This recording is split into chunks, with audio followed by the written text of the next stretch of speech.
Hey, Jack. Over here. Wow, look at you. Did you sleep at all last night? Your eyes are so red. Oh, hey, Emma. Is it that obvious? Yeah, you're right. I had a terrible night. I think I slept for maybe 3 hours. 3 hours? Oh no. What happened? Were you working late? Or maybe a noisy neighbor? I wish it was actually much simpler and stupider. Remember that email I sent to our boss, Mr. Sanders, yesterday afternoon? Yeah, about the new project. Why? It was a good email, wasn't it? I don't know anymore. At 11 p.m., I started thinking about the last sentence. I used the word thanks, but then I thought, is thanks too informal? Should I have said best regards? Then I started thinking he might think I'm lazy. Then I thought about the whole project. And boom, no sleep. Oh, Jack. Classic overthinking. You are the king of making small things into giant monsters. I know, it's exhausting. But I couldn't stop. My brain was like a hamster on a wheel. It just kept running and running. A hamster on a wheel. That's a perfect way to describe overthinking. You think about the same thing again and again, but you never actually solve the problem. You just get tired. Exactly. But Emma, honestly, don't you do it too? I mean, everyone overthinks sometimes, right? Of course. I'm human too. Last week, I spent 2 hours thinking about why a friend didn't like my Instagram photo. I thought, is she angry at me? Did I say something wrong at dinner? And? Was she angry? No, she was just busy working. She didn't even see the photo until the next day. I wasted 2 hours of my life for nothing. See? That's what we are talking about today on the podcast. That what-if trap. What if they are mad? What if I fail? What if I look stupid? Exactly. In this episode, we are going to dive deep into this. We'll talk about why our brains do this to us and how we can finally tell that hamster to stop running. I really need this conversation, Emma, because my brain is currently overthinking about why I am overthinking. Okay, take a deep breath and a sip of your coffee. Let's get into it. Okay, I feel a bit better after that coffee. But Emma, I really want to understand. Why? Why do our brains do this? I mean, primitive humans didn't worry about email endings, right? They were worried about tigers. That's actually a great point, Jack. Experts say our brains are still trying to protect us. Back then, a tiger was the danger. Today, social rejection or failing at work is the tiger. Our brain thinks that if we think about a problem 1,000 times, we can prevent something bad from happening. So my brain thinks it's helping me. It's doing a terrible job. It's like a car alarm that goes off because a leaf fell on a roof. Exactly. It's an overreaction. And let's be honest, modern life makes it 10 times worse. Think about social media. Oh, don't even get me started on that. No, really. In the past, if you went to a party and said something slightly awkward, you forgot about it the next day. But now, everything is documented. You see photos, you see who liked what, you see people living perfect lives. You start comparing your behind the scenes with everyone else's highlight reel. Comparing your behind the scenes with their highlight reel. That's a deep sentence, Emma. It's true. I see a friend traveling the world, and I start overthinking my own life. Am I successful enough? Should I move to another country? Why am I just sitting here eating a sandwich? And that leads us to the biggest monster of all, perfectionism. Guilty as charged. I always feel like if it's not 100% perfect, it's a failure. That's why I overthink every decision. Even choosing a movie on Netflix takes me 45 minutes because I don't want to pick a bad one. 45 minutes? That's rookie numbers, Jack. But seriously, we live in a world with too many choices. When you have 100 options, you overthink which one is the best. If you only had 2 options, you would just pick one and move on. So it's a mix of our biology, social media, and having too many choices. It's like a perfect storm for overthinking. It really is. And there is also the fear of the future. We try to predict the future by thinking, but the truth is, we can't control the future by worrying about it. It's like trying to steer a boat by blowing on the sails with your own breath. It doesn't work. Wow, you are full of metaphors today. But you're right. I spent all night thinking about Mr. Sanders' reaction to my email. I was trying to control his mind. But I can't. He might not even read the email until Friday. Exactly. We spend energy on things we cannot control.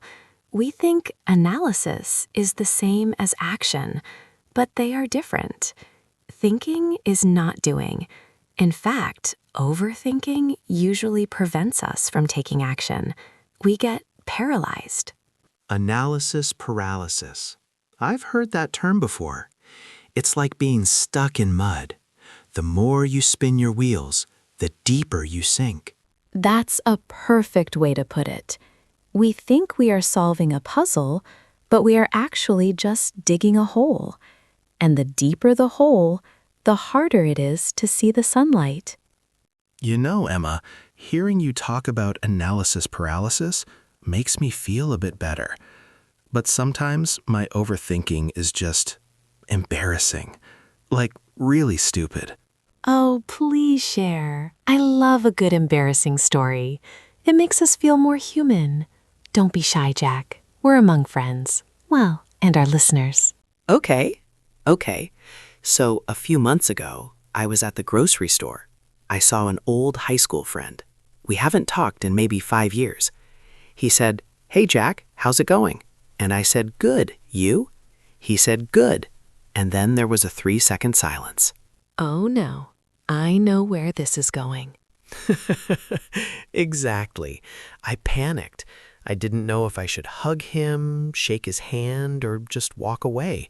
So I did the weirdest thing. I looked at my basket, which only had a bag of onions and some cat food, and I said, "Anyway, I have a big meeting with these onions. See ya." And I literally ran to the checkout counter. A meeting with the onions? Jack, that's gold. It gets worse. I spent the next 4 days thinking about it. I was lying in bed at night thinking, does he think I'm crazy? Does he think I only eat onions? Should I send him a message on Instagram and explain that I don't actually talk to vegetables? I even drafted the message. Did you send it? Please tell me you didn't send it. No, thank God. My finger was over the send button, but I stopped. I realized that he probably forgot about it 10 seconds after it happened. He has a life. He has a job. He doesn't care about my onions. Exactly. That's the spotlight effect. We think everyone is looking at us with a giant spotlight, watching every mistake. But in reality, everyone else is too busy overthinking their own lives to care about yours. That's so true. Okay, your turn, Emma. I know you have a story. You're too calm. What's your overthinking Hall of Fame moment? Okay. Mine is more about text message overthinking. Classic, right? A few weeks ago, I was texting a guy I really liked. We had a great first date. I sent him a message saying, I had a really nice time today. That's a perfectly normal message. Wait for it. He replied with just one word. Same. Same. The one-word reply, the enemy of all overthinkers. I spent 6 hours analyzing that word. Same. Not same with an exclamation mark. Not I had a great time too. Just same. I called my best friend. We looked at the font. We looked at the timing. He replied after 14 minutes.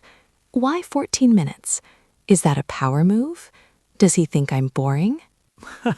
What did you conclude after 6 hours of investigation?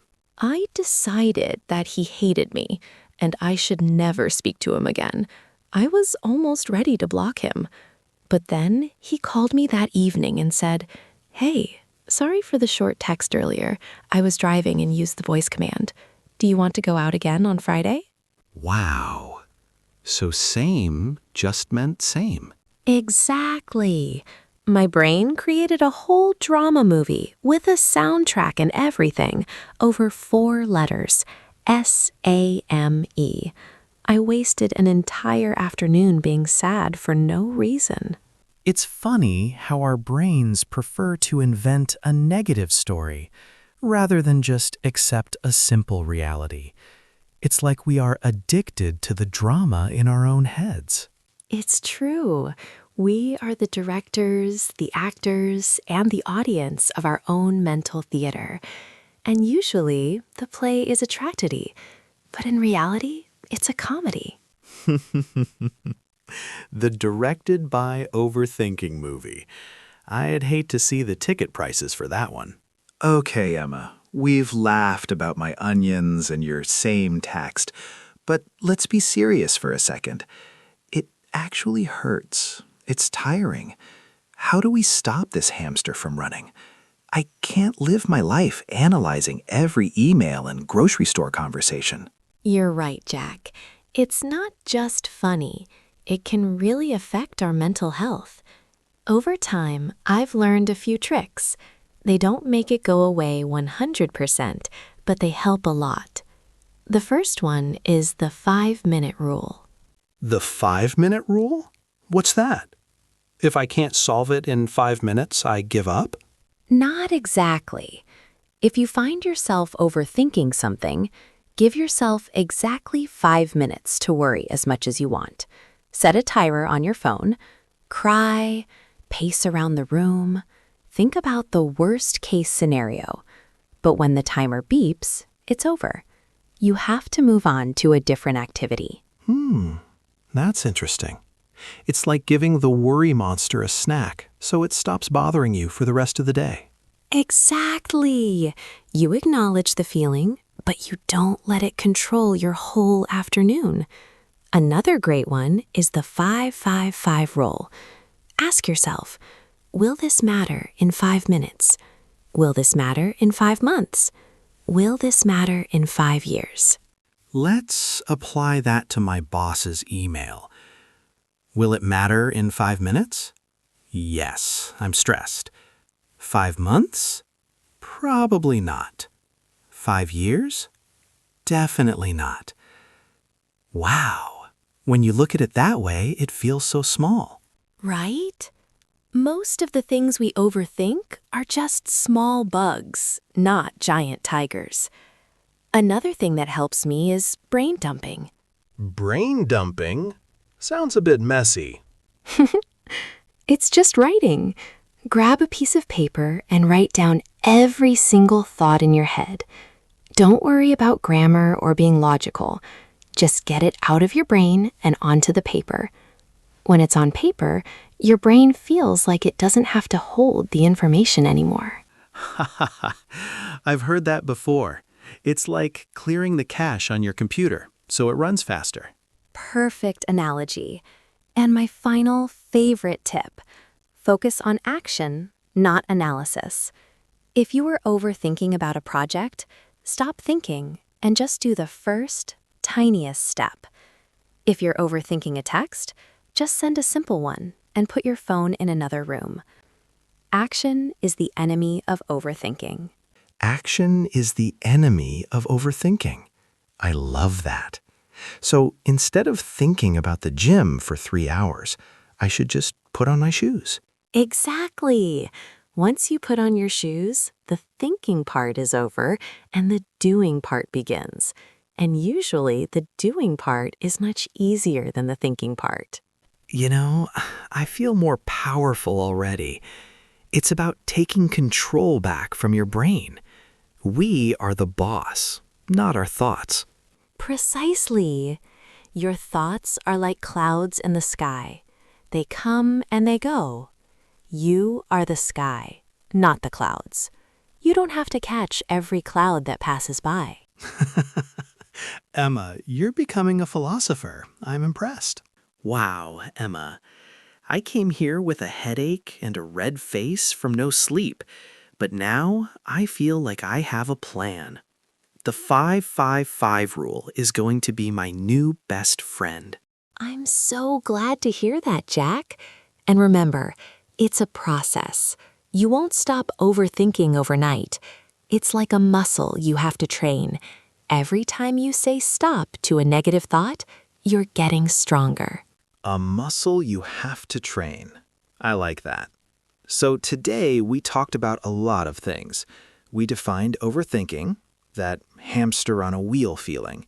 We talked about why we do it, social media, the spotlight effect, and our biology trying to protect us from imaginary tigers. And we shared our silly stories. I still can't believe I told a friend I had a meeting with onions. I hope he isn't listening to this.